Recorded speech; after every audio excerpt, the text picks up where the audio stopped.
To my channel. Today our topic is series resonance circuit. Most important topic है, इसको हम RLC series circuit भी कहते हैं, सीरीज रेजोनेंस सर्किट भी कहते हैं, एक्सेप्टर सर्किट भी कहते हैं। ठीक है, इससे बनने वाले ऑल पॉसिबल एमसीक्यूज आज की इस वीडियो में कवर करेंगे, जो आपके फिजिक्स के कॉम्पिटिटिव एग्जाम में आपके ये एमसीक्यूज हेल्प करेंगे।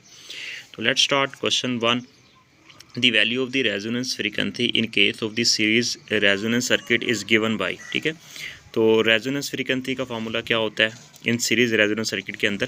तो हमारे पास resonance frequency is equal to 1/2 pi LC under root A is the right option. ठीक है, जो राइट आंसर है उसी को यहाँ पे मैं कॉल करूँगा। आंसर्स को मैंने ऑलरेडी बोल्ड कर दिया ताकि वीडियो लेंथी ना बने। क्वेश्चन 2 की बात करें, इन RLC series circuit the impedance of the circuit.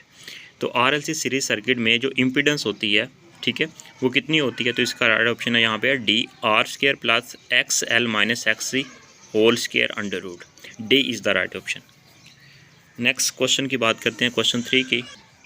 Question 3 की बात करते हैं, at series resonance in LC circuit the impedance is equal to. ठीक है, सीरीज रेजोनेंस फ्रीक्वेंसी के ऊपर LC सीरीज सर्किट के अंदर जो इम्पीडेंस होती है वो किस चीज़ की इक्वल होती है? वो ओहमिक रेजिस्टेंस की इक्वल होती है, क्योंकि हमारे पास X यहाँ पे inductive reactance capacitive reactance cancel हो जाती हैं और सिर्फ रेजिस्टेंस रह जाती है, तो वो ओहमिक रेजिस्टेंस की इक्वल आ जाता है। ठीक है, ओहमिक मतलब इसका मतलब रेजिस्टेंस यहाँ पे मोस्ट सूटेबल रेजिस्टेंस होगा। यहाँ पे ओहमिक रेजिस्टेंस लिखा है, ये भी ठीक है। सी का राइट, थर्ड का राइट ऑप्शन बनेगा यहाँ पे ए। नेक्स्ट मूव करते हैं क्वेश्चन 4 की तरफ।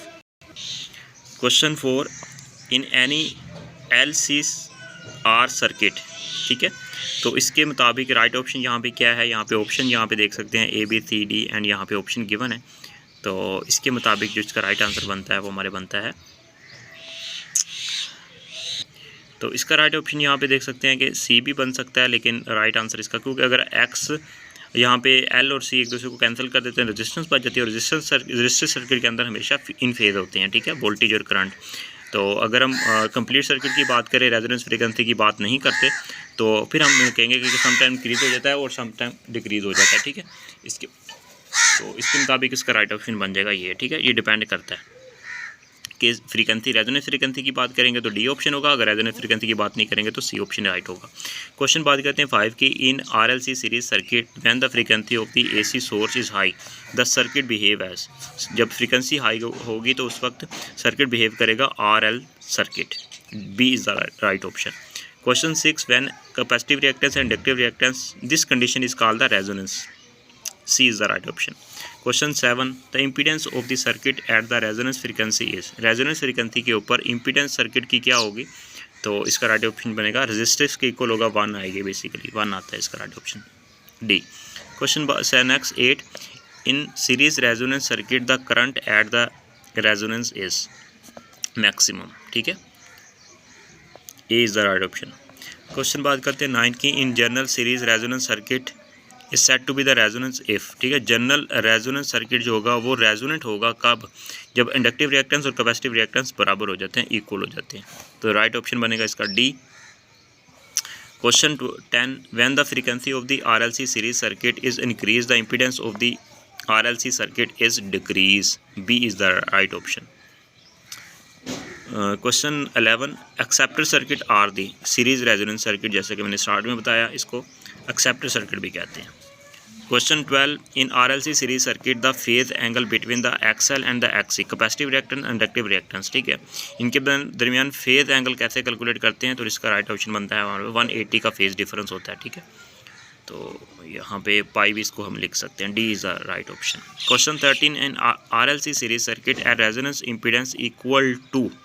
RLC सीरीज सर्किट में अंदर रेजोनेंस इम्पीडेंस इक्वल टू किसकी इक्वल आता है? डी आर के इक्वल होता है। ठीक है, question 14, at resonance RLC series circuit dash is much larger than the source voltage. तो both A and B is the right option. ठीक है, VC और VR, ये दोनों मतलब सोर्स वोल्टेज से ज़्यादा हो सकते हैं। Question 15, the resonance frequency of the circuit F is the capacitance is made 4 times to the initial value, then its resonance frequency will be the। तो रेजोनेंस फ्रीक्वेंसी हाफ हो जाएगी। ठीक है, C is the right option according to formula. Question 16, in RLC series circuit the relation XL inductive reactance greater than the capacitive reactance true for at high frequency, मतलब ये inductive reactance ज़्यादा होती है high frequency के ऊपर और capacitive reactance कम होती है हाई फ्रीक्वेंसी के ऊपर। Question 17, in tuning circuit if the capacitance is double and the inductive reactance is half then the frequency will be the remain same, क्योंकि एक दूसरे का उलट होते हैं, इन्वर्स होते हैं। C is the right option, frequency same होती है। Question 18, in RLC series circuit the resonance the phase difference between the capacitor and the inductor reactance will be the 180, D is the right option. Question 19, at resonance the behavior of the RLC series circuit is resistive होता है, ठीक है, at resonance frequency के ऊपर।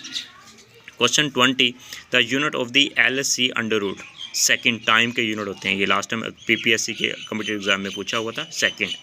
Question 21, at what frequency 1 Henry inductance offer same impedance as 1 microfarad capacitor. तो इसका formula यहाँ पे देखेंगे तो इसका राइट आंसर बनेगा हमारे पास,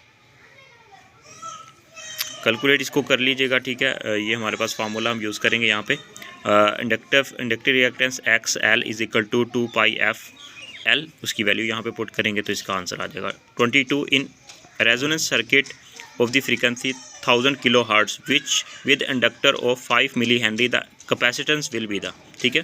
तो यहाँ पे कैपेसिटर इंडक्टिव कैपेसिटिव रिएक्टेंस का फार्मूला यूज़ करेंगे 1/ओमेगा C, ओमेगा होता है 2 पाई FC, जगह उसकी वैल्यूज़ पुट करेंगे तो आंसर आ जाएगा इसका, ठीक है।